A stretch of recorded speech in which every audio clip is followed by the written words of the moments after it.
नमस्कार दोस्तों, स्वागत है आपका कीमोफिलिक एकेडमी में। मैं दीपेश कुमार रिएक्शन मैकेनिज़्म की लेक्चर सीरीज आपके लिए लेकर आया हूं। देखिए, हम लोग रिएक्शन मैकेनिज़्म पढ़ रहे थे और रिएक्शन मैकेनिज़्म में एक छोटा सा पार्ट बचा हुआ है जो कि एलिमिनेशन रिएक्शन वाले पार्ट का है। तो क्या बचा हुआ था? एलिमिनेशन रिएक्शन में एक सबसे लास्ट रिएक्शन जो होता है, last mechanism, that is called E1CB elimination. क्या नाम है? E1CB।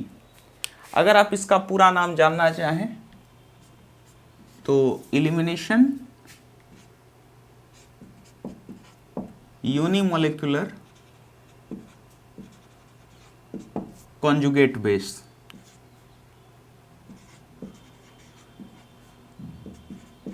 ठीक है। E stand for elimination, 1 stand for unimolecular and CB stand for conjugate base। समझ रहे मेरी बात को? तो ये आपका हो गया कैसा? E1CB। अब देखो, ये सब तो ठीक है, ये नाम की बात हो गई, बट हम काम की बात पे आते हैं कि ये होता कैसे है। ये नाम की क्लैरिटी आपको धीरे धीरे मिलेगी। जैसे अभी हम एक दो चीज़ें बताएंगे तो आपको पता चलेगा कि इसका ऐसा नाम क्यों दिया गया है। एक बात का ध्यान रखिए कि ये देखने में सिमिलर टू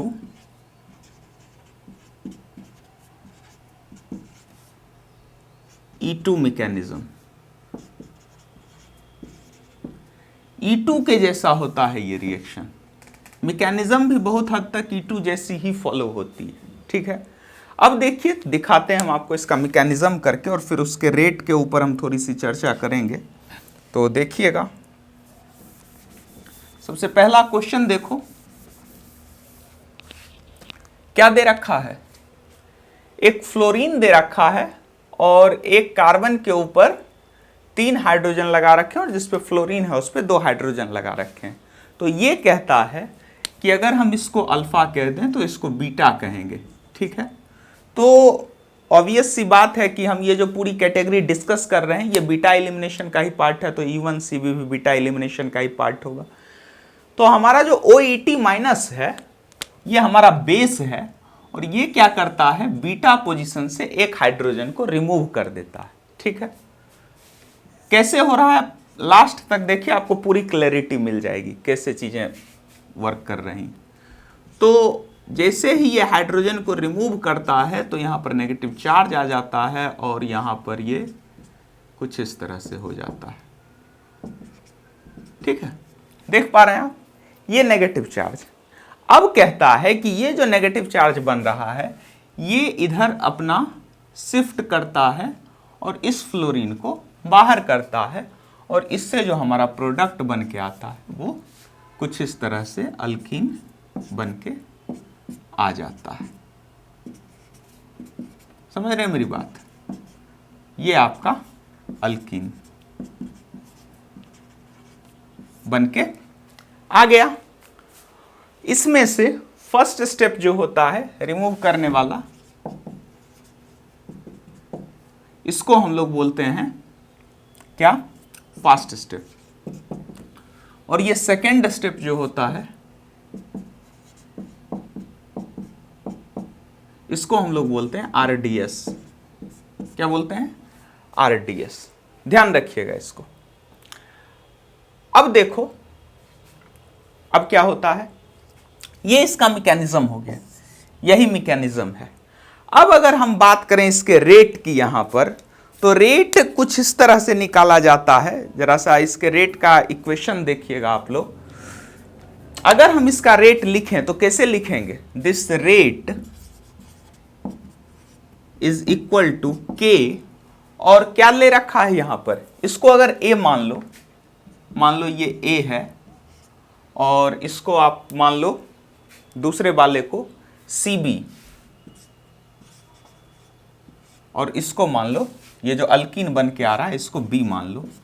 तो रेट आप ऐसे लिख सकते हैं, RDS के ऊपर डिपेंड करता है। तो अगर RDS के ऊपर डिपेंड कर रहा है रेट, तो RDS में कितनी चीजें हैं? ये CB दे रखा है, तो ऐसे लिख सकते हैं आप इसका रेट। लेकिन एक दूसरा के इक्विलिब्रियम भी होता है। इसके इक्विलिब्रियम को अगर आपको लिखना हो तो दिस Cb का कॉन्सेंट्रेशन अपॉन A और बेस, ठीक है। इसको इक्वेशन फर्स्ट ले लो, इसको इक्वेशन सेकंड ले लो, ठीक है। अब देखो क्या करो, यहां से अगर आप Cb का वैल्यू निकालें, ठीक है, तो ये कुछ इस तरह से आ जाएगा आपका, दिस के equilibrium multiplies by A and this base, ठीक है। अब इस Cb को पुट कर दो यहां पर, इसको 2 कर दो,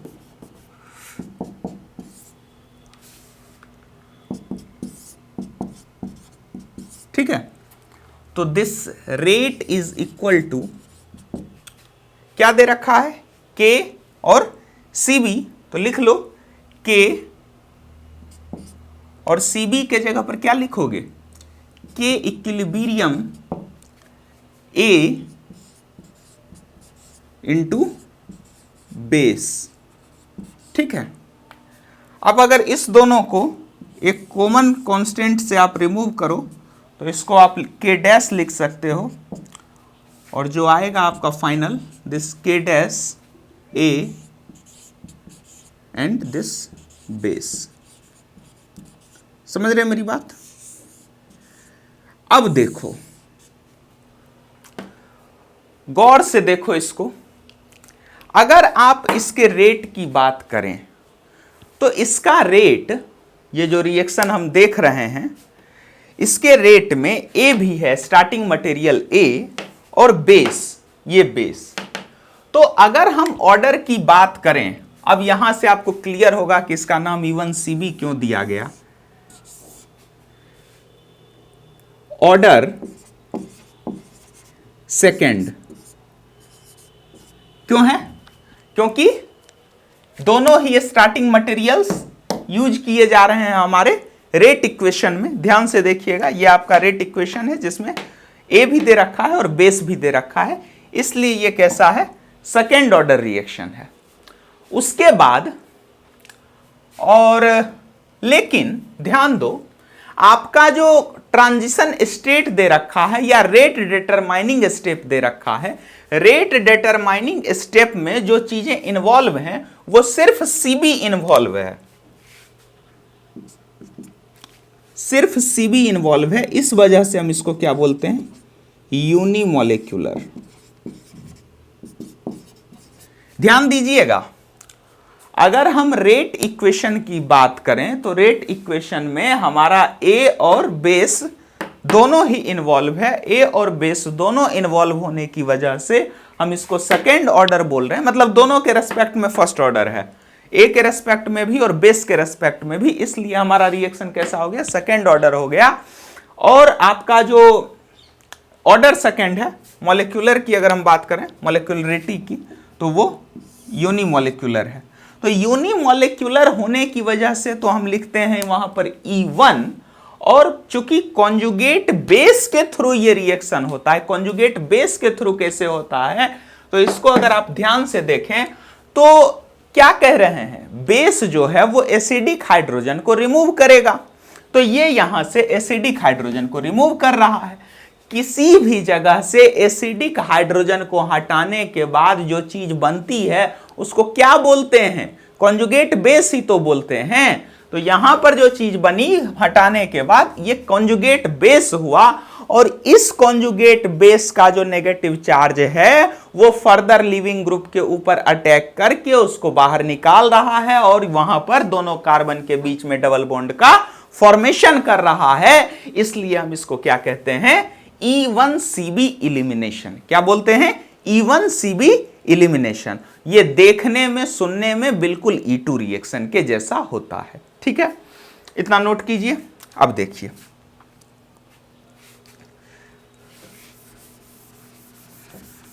कुछ कंडीशंस होती हैं इस E1Cb इलिमिनेशन के लिए।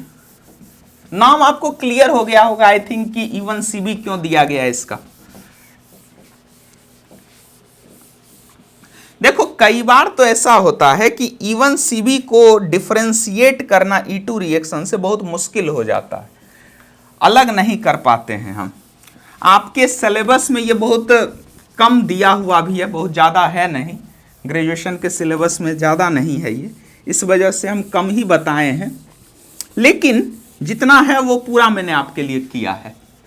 तो अगर आप इस क्वेश्चन को ध्यान से देखें ना, तो आप याद करेंगे कि जहां पर हम E2 एलिमिनेशन बता रहे थे वहां पर भी हम F लगा के लिविंग ग्रुप एक रिएक्शन बताए थे और बोले थे कि हाइड्रोजन जो है वो जो रिमूव होता है उसके बाद F उसको स्टेबलाइज करता है, ठीक है। वहां पर हम आपको ये नहीं बोले थे कि ये मैकेनिज्म E1CB होगा, वहां पर हम आपको E2 के अंदर ही बता दिए थे, क्योंकि मैक्सिमम केसेस में बहुत सारी जगहों पे E1CB को E2 एलिमिनेशन से डिफरेंशिएट कर पाना, डिस्क्रिमिनेट कर पाना पॉसिबल नहीं हो पाता है, इस वजह से, ठीक है। समझ रहे मेरी बात? तो ये बात हो गई। अब चलिए अगले क्वेश्चंस पे चलते हैं। अगला क्वेश्चन अगर आप देखें, ध्यान से देखिएगा, तो यहां पर एक कॉन्सेप्ट है, हम आपको बताते हैं। ये जो आपका E2 एलिमिनेशन है, ये एक बात कहता है मतलब एकदम ध्यान रखिएगा इस बात को, पुअर लिविंग ग्रुप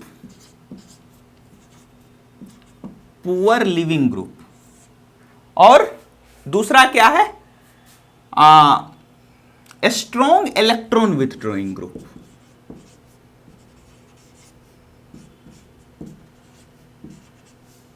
मतलब ये है इसका कि आप जब E1CB एलिमिनेशन करवा रहे हो तो उसमें जो लिविंग ग्रुप दे रखा हो कंपाउंड में वो बहुत पुअर होना चाहिए और उसमें कोई ना कोई स्ट्रॉन्ग इलेक्ट्रॉन विथड्रॉइंग ग्रुप लगा हुआ होना चाहिए जो उसको स्टेबलाइज कर सके निकलने के बाद। जैसे देखो इस क्वेश्चन को देखो जरा सा, इसी के ऊपर हम करके दिखाते हैं आपको। इधर OAT लगा लो, क्या करेगा ये OAT, इधर अटैक करेगा और इसको इधर लाएगा, तो Cl negative charge, C F and F। देख पा रहे हैं आप? अब देखिए यहां पर क्या है कि ये नेगेटिव चार्ज या यहां पर आपको क्लोरीन दे रखा है, इस नेगेटिव चार्ज को स्टेबलाइज करने के लिए यहां पर 2 Cl है और ये 2 Cl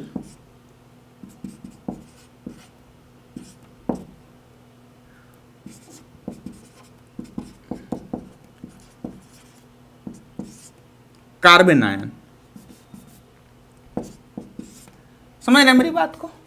तो विथड्रॉइंग ग्रुप की जो बात की हमने वो यहां पर Cl वर्क कर रहा है विथड्रॉइंग ग्रुप के तरह, और फ्लोरीन जो है वो यहां पर लिविंग ग्रुप होता है।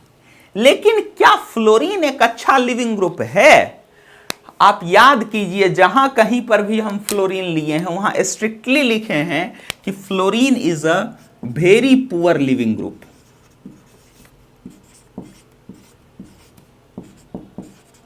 क्या? Fluorine is very poor leaving group. Reaction कैसे होगा ये हमको बताने की जरूरत नहीं है, लेकिन यहां पर ये जो 2 चीजें हैं कि 2 Cl स्टेबलाइज कर रहा है कार्बन आयन को और फ्लोरीन जो है वो बहुत पुअर लिविंग ग्रुप है, ये बहुत इंपॉर्टेंट बात है और यही इस रिएक्शन का ड्राइविंग फोर्स होता है एक्चुअली। बात समझ रहे हो? कार्बोकेटाइन स्टेबलाइज्ड होना चाहिए और लिविंग ग्रुप पुअर होना चाहिए, तो वहां पर E1CB एलिमिनेशन होगा। अब एक बात का ध्यान रखिएगा कि ये स्ट्रॉन्ग इलेक्ट्रॉन विड्रॉइंग ग्रुप जो हम ले रखे हैं ये बहुत सारे प्रकार के होते हैं, ये सब आपको GOC में पढ़ाया गया होगा। तो जितनी भी कैटेगरी होती हैं स्ट्रॉन्ग इलेक्ट्रॉन विड्रॉइंग ग्रुप की, हम कोई सा भी यहां पर यूज कर सकते हैं जो कि उस नेगेटिव चार्ज को खींच के स्टेबलाइज कर सके। समझ रहे हैं? तो अब क्या होगा, ये इधर आएगा और इसको बाहर कर देगा, तो फाइनली जो आपका प्रोडक्ट बन के आएगा वो कुछ इस तरह से बनेगा, CC, this Cl F F. समझ रहे मेरी बात? तो फाइनल प्रोडक्ट आपका इस तरह से बनेगा। अब देखिए अगले वाले को, दो और दे रखा है आपको, देखो करते हैं।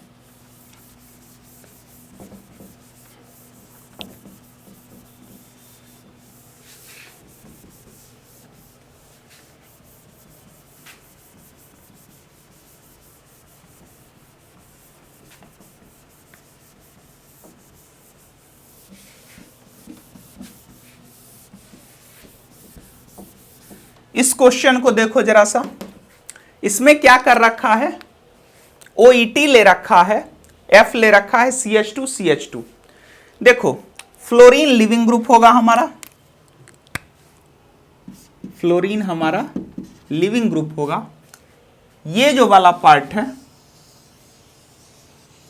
ये आपका स्ट्रॉन्ग इलेक्ट्रॉन विथड्रॉइंग ग्रुप, क्या होगा, स्ट्रॉन्ग इलेक्ट्रॉन विथड्रॉइंग ग्रुप होगा ये। तो क्या हो रहा है यहां पर, विथड्रॉइंग ग्रुप भी दे रखा है, लिविंग ग्रुप भी दे रखा है। वेरी सिंपल, यहां पर आपका हाइड्रोजन लगा लो, H और H। देखो ये आपका अल्फा पोजीशन, ये आपका बीटा पोजीशन। OET आपका बेस दे रखा है, करवा लो OET माइनस, क्या करेगा, बीटा कार्बन से हाइड्रोजन को रिमूव करेगा, कर दो CH नेगेटिव चार्ज,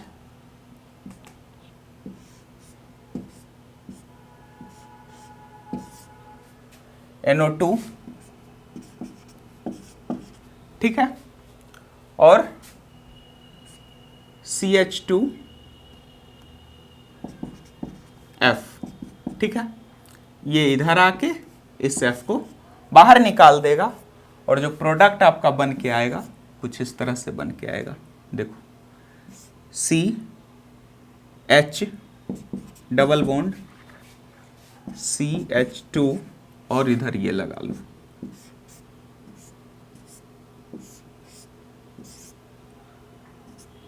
समझ रहे हैं मेरी बात? इसको लगा लो, ये आपका फाइनल प्रोडक्ट बन के आएगा। तो मैंने आपको सारे कैटेगरीज बता दिए कि कौन कौन से कंडीशंस हो सकती है जो कि E2 के लिए, सॉरी E1CB के लिए फेवरेबल होगा। तो इसको आप नोट कीजिए। फिर एक छोटी सी बात और इसमें है, उसको हम दिखाते हैं आपको। हमने E2 सॉरी बार बार E2 आ रहा है मुंह पे, E1CB इलिमिनेशन की सारी कैटेगरीज करीब करीब देख ली है जो कि हमारे लायक है, जो हमारे पेपर्स में आता है। अब एक छोटी सी बात देखेंगे हम लोग कि अलग अलग फैक्टर्स के इफेक्ट क्या क्या होते हैं और E2 में क्या, E1CB में क्या क्या चीज़ें हो सकती हैं। तो एक बात आती है सबसे पहली उसमें, रीअरेंजमेंट। रीअरेंजमेंट, देखो रीअरेंजमेंट होने के लिए कार्बोकेटायन की जरूरत होती है, लेकिन E1CB में कार्बन आयन बन रहा होता है और कार्बन आयन रीअरेंजमेंट नहीं देता है। याद रखिएगा इस बात को। रीअरेंजमेंट हमेशा किस में होता है, कार्बोकेटायन में होता है। कार्बन आयन में रीअरेंजमेंट नहीं होता है और E1CB में जो बन रहा होता है वो कार्बन आयन बन रहा होता है। Very simple. दूसरा देखिए बेस का इफेक्ट। बेस का इफेक्ट देखो, बेस का इसमें बहुत सारा इफेक्ट होता है और जैसा कि हम E2 रिएक्शन में बेस का इफेक्ट देखते हैं ठीक उसी तरह ऐसा इसमें भी होता है। जितना स्ट्रॉन्ग बेस लेंगे आप, क्या बेस कैसा होना चाहिए, स्ट्रॉन्ग बेस, और साथ ही साथ उसकी कॉन्सेंट्रेशन कैसी होनी चाहिए, हाई कॉन्सेंट्रेशन। स्ट्रॉन्ग बेस के साथ साथ हाई कॉन्सेंट्रेशन, ये दोनों आपके रेट ऑफ E1CB इंक्रीजेज। समझ रहे मेरी बात? ये हम आपको पीछे लिख के भी दिखा चुके हैं कि कैसे बेस का इफेक्ट पड़ता है रेट के ऊपर। अभी जो मैंने रेट इक्वेशन किया था उसमें मैंने बता रखा है आपको। तीसरा एक फैक्टर होता है आपका सॉल्वेंट का, ठीक है। सॉल्वेंट का फैक्टर क्या कहता है कि आपका जो रिएक्शन है उसमें कैसा सॉल्वेंट होना चाहिए। सॉल्वेंट आपको पोलर एप्रोटिक सॉल्वेंट लेना है, पोलर एप्रोटिक, समझ रहे हैं। अगर आप पोलर एप्रोटिक सॉल्वेंट लेते हैं तो बहुत अच्छा रिएक्शन होगा ये। अब एक बात और आती है इसमें, इसको नोट कर लीजिए पहले। मतलब सिंपल समझो ना कि ये आप अगर E2 रिएक्शन को ध्यान में रखते हैं तो सारी चीजें वैसी ही चलती हैं इसमें जैसे कि E2 में चलती हैं, बस इसमें क्या होता है कि ये कॉन्जुगेट बेस के थ्रू रिएक्शन होता है। वो बेस के थ्रू होता है, ये कॉन्जुगेट बेस के थ्रू होता है। बेस आता है, हाइड्रोजन रिमूव करता है, कॉन्जुगेट बेस बनाता है और वो कॉन्जुगेट बेस फर्दर अटैक करके लिविंग ग्रुप को बाहर निकाल देता है और यही इस रिएक्शन का प्रोसीजर होता है। ठीक है। अब देखो एक बात आती है इसमें, स्टीरियो सेलेक्टिविटी।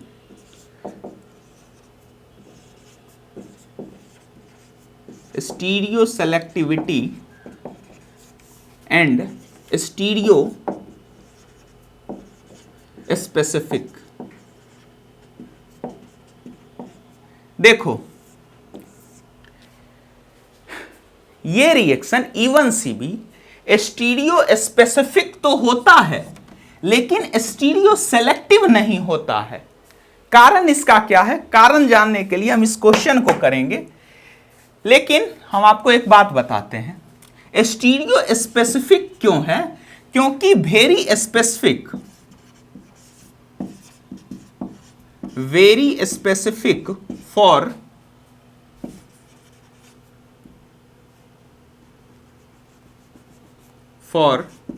रिमूवल ऑफ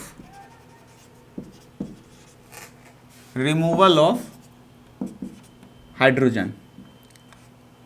ये प्रोटॉन को बहुत स्पेसिफिकली रिमूव करता है। आप बीटा पोजीशन से अगर कह रहा है रिमूव करेंगे तो बीटा से ही रिमूव करेगा, किसी दूसरे जगह से रिमूव नहीं करेगा। बात समझ रहे हैं, सिर्फ बीटा से रिमूव करेगा। तो चूंकि बीटा से ही रिमूव करेगा इसलिए इसको क्या बोलते हैं, स्टीरियो स्पेसिफिक। लेकिन जब आप इस रिएक्शन का प्रोडक्ट बनाते हैं तो अगर आप यहां पर बेस लो, ये बेस अटैक करेगा, इसको इधर लाएगा और इसको इधर ले जाएगा, मतलब पहले कार्बन आयन बनाएगा, ध्यान रखो, नेगेटिव चार्ज और OPH Me SO Me और H। अब ये जो नेगेटिव चार्ज है ये इधर आके इसको बाहर निकाल देगा।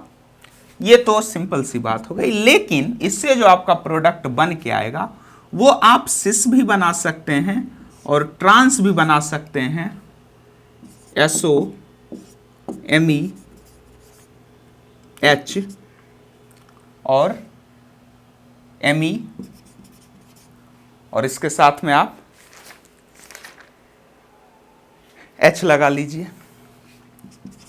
आप ये भी बना सकते हैं और ये भी बना सकते हैं, H Me H SO Me। समझ रहे हैं मेरी बात। चूंकि आप सिस और ट्रांस दोनों प्रोडक्ट बनाने के लिए यहां पर स्वतंत्र हैं, इस वजह से हम कहते हैं कि ये रिएक्शन स्टीरियो स्पेसिफिक तो होता है लेकिन स्टीरियो सेलेक्टिव नहीं होता है। समझ रहे मेरी बात को। तो ये पूरी बात हो गई हमारे E1CB मैकेनिज्म की, यहां तक आप नोट कर लीजिए। और आज का लेक्चर हमारा यहीं तक का था। अगले लेक्चर में हम किसी दूसरे मैकेनिज्म के साथ फिर से मिलेंगे।